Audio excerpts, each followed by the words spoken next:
बिस्मिल्लाहिर्रहमानिर्रहीम। अस्सलाम वालेकुम। अंगड़ाई लेने, जिस्म का रोंगटा खड़ा होने, जमाई आने, हिचकियां और आंखों में आंसू आने की बड़ी वजह क्या है, जानिए मेरी आज की इस वीडियो में। तो चलते हैं वीडियो की तरफ। इंसानी जिस्म कुदरत का शाहकार है। जिस तरह खुदा ने हर निजाम को अपना पाबंद रखा, कहीं बेकायदगी डाली तो कहीं मुस्तकिल और मुकम्मल ज़ाब्ता, जिसको समझने से इंसान आज भी कासिर है। जिस्म में जहाँ निजाम दौरान खून, तनफ्फुस, इंहिजाम और दीगर निजाम अलग हैं, वही चंद ऐसे खुदा के बनाए हुए अफ़आल भी हैं जो वाकई समझना एक हकीकत है। क्या आपको पता है कि हमें अंगड़ाई क्यों आती है? हमारे जिस्म के रोंगटे क्यों खड़े होते हैं?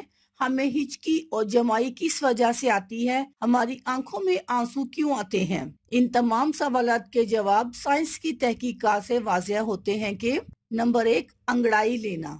अक्सर लोगों को अंगड़ाई लेने का शौक ज्यादा होता है और कुछ लोग सुबह उठते ही अंगड़ाई लेते हैं। ये अंगड़ाई हम इसलिए लेते हैं क्योंकि ज्यादा देर तक एक ही हालत में लेटे या बैठे रहने से मसल्स और खून साकित हो जाता है और अंगड़ाई इस खून को बहाल करने के लिए ली जाती है ताकि मसल्स दोबारा काम कर सके।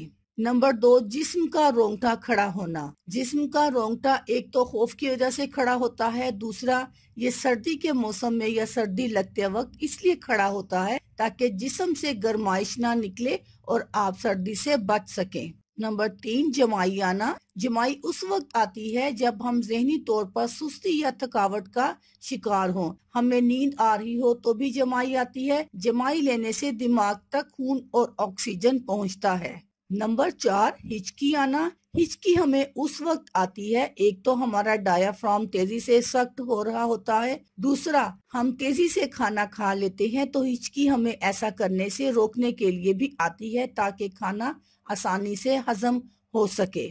नंबर 5, आंखों में आंसू आना। आंखों में आंसू या तो जज्बाती कैफियत की वजह से आते हैं और बैरूनी चीजें या मट्टी के जर्रात से आंखों को बचाने के लिए भी आंसू आते हैं ताकि आंखों की सफाई हो सके।